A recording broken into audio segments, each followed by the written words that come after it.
The Berenstain Bears and Too Much Pressure by Stan and John Berenstain. If someone were to ask you who Bear Country's busiest creatures are, you might answer the bees are the busiest.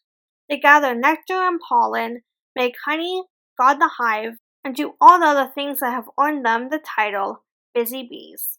Or you might answer the beavers are the busiest. They fall trees, make dams, and build lodges with secret underwater entrances. There's no question about it. Beavers certainly are the busiest. But if you were to answer bees or beavers, you would be wrong. Because the busiest creatures in Bear Country lately are none other than our friends the bear family. The bears haven't always been so busy. They used to do things that most families do. They worked and played, went to school, visited friends, enjoyed nature. And once in a while, they just sat around and did absolutely nothing. The bear family hadn't planned on becoming so busy. It sort of snuck up on them. First, there was Brother Bear and the Little League.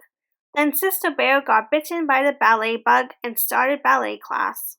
When her best friend Lizzie Bruin started writing lessons, Sister just had to take them too. And Brother wasn't about to be left out of something as exciting as horseback riding. That's how it was with other activities. As soon as one of the Cubs' friends signed up for something, Brother and Sister had to sign up too. Before anyone thought to say enough is enough, they were also signed up for swimming, gymnastics, soccer, karate, art, and computer club. Talk about busy. Mama and Papa had to drive Brother and Sister to all these activities. Things got so complicated that Mama had to make a big schedule to keep things straight. Papa hung it on the wall. The schedule was especially difficult on Fridays. And today was Friday.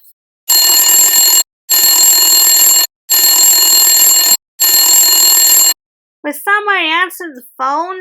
Called Mama after the fourth ring. I'm busy getting things out of the freezer for tonight's dinner. Can't right now, shouted Sister from upstairs. I'm getting ready for ballet. Me neither, yelled Brother. I'm getting all my baseball stuff. Since Papa was working out on the car, Mama had to answer the phone. She reached it by the seventh ring. It seemed a lot longer to Gran on the other end. Hello, said Mama. Hello, dear, said Gran. Is everything all right? You sound a little breathless. I was in the kitchen getting dinner out of the freezer. The Cubs are upstairs getting dressed for ballet and baseball, and Papa. But before she could explain about Papa, her shoulder bag got tangled in the phone cord, which pulled the phone down with a clunk. What happened? Shouted Gran. There was an awful clunk. It was just the phone falling. Was there anything special, Gran? What Mama didn't explain was that when she stopped to pick up the phone, her hat fell off, and when she reached for it, she tripped over the cord, and now she was sitting in a tangled heap on the floor. I was just calling to invite you all to dinner sometime soon, said Gran. Love to, Gran, but we're on our way out. So let me check our schedule, and I'll get back to you. Fine, Gran said after a pause. Well, goodbye. Mama, said Sister, what are you doing sitting on the floor playing with the phone cord? Come on, we're going to be late. Drop me off first, shouted Brother on their way to the car. No, me first, cried Sister. No, me, insisted Brother. When Papa tried to explain what had been wrong with the car, the spark plugs needed cleaning, Mama shouted, Not now, dear, and whirled off, leaving him in a cloud of dust. Well, Gran said as she hung up the phone, there certainly is a lot going on over at the treehouse. That's the way young folks are, said Gramps. They like to get out and do things. Why, when I was a young feller, doing is one thing, said Gran. Overdoing, she added with a sigh, is something else again. If Papa could have heard Gran, he surely would have agreed. There was way too much going on. Too much coming and going, too much rushing about, too much pressure. The Bear family's schedule was becoming a nightmare. As it turned out, a whole series of nightmares.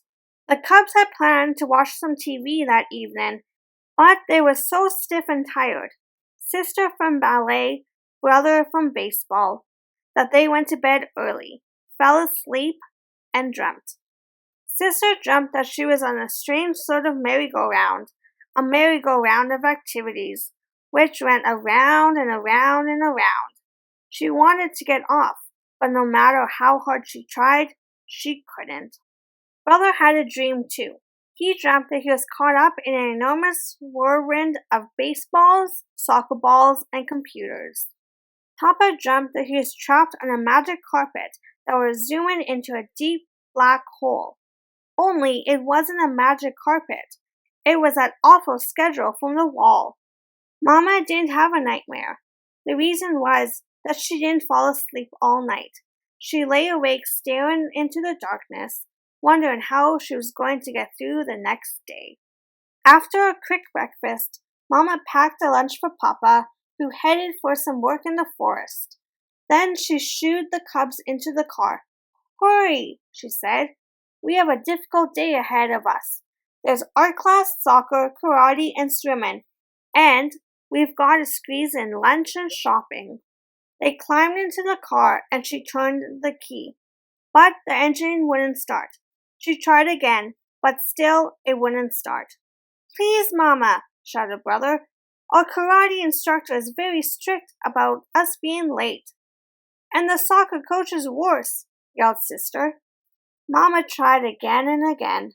"Please, Mama," they screamed, jumping up and down in the back seat. But no matter how hard she tried, the car just would not start. And Mama did something the Cubs had never seen her do before. She started to cry. Big red tears rolled down her cheeks. The Cubs forgot about karate and soccer and everything else, except that their Mama was crying. "What's the matter?" asked Brother. "Please tell us," begged Sister. But Mama just went boo-hooing up the front steps and into the house. "Go get Papa," Sister said to Brother. "I'll stay with Mama." Sister followed Mama up to her room, where she fell on the bed sobbing. It was all Sister could do to keep from crying herself. "It's Mama, you gotta come," shouted Brother as he reached Papa's workplace in the woods. He told Papa what happened. Papa could see that he was upset about Mama crying. "Everybody cries once in a while, son," he said. "Even you?" asked Brother. "Sometimes," Papa said. "The problem with the car is those spark plugs. We probably need new ones. But the real problem is this schedule of ours. I know Mama didn't sleep well last night, worrying about it. I didn't sleep too well either. I had this awful dream," admitted Brother. "That makes two of us," said Papa. "Sister had one too," said Brother as they reached the treehouse. "Mama stopped crying," announced Sister as Papa and Brother came upstairs. "That's right," Mama said, smiling through a few last tears. "There's nothing like a good cry sometimes. And there's nothing like a little common sense about too much pressure," said Papa. So the Bears had a family meeting right then and there. The Cubs agreed that 2 after-school activities a week were more than enough. Brother chose baseball and computer club. Sister chose ballet and horseback riding. True, they lost their title, the busiest family in Bear Country, but they went back to having a very good time doing the everyday things that most families do. They worked and played, went to school, visited friends, enjoyed nature, and once in a while, they sat around doing absolutely nothing.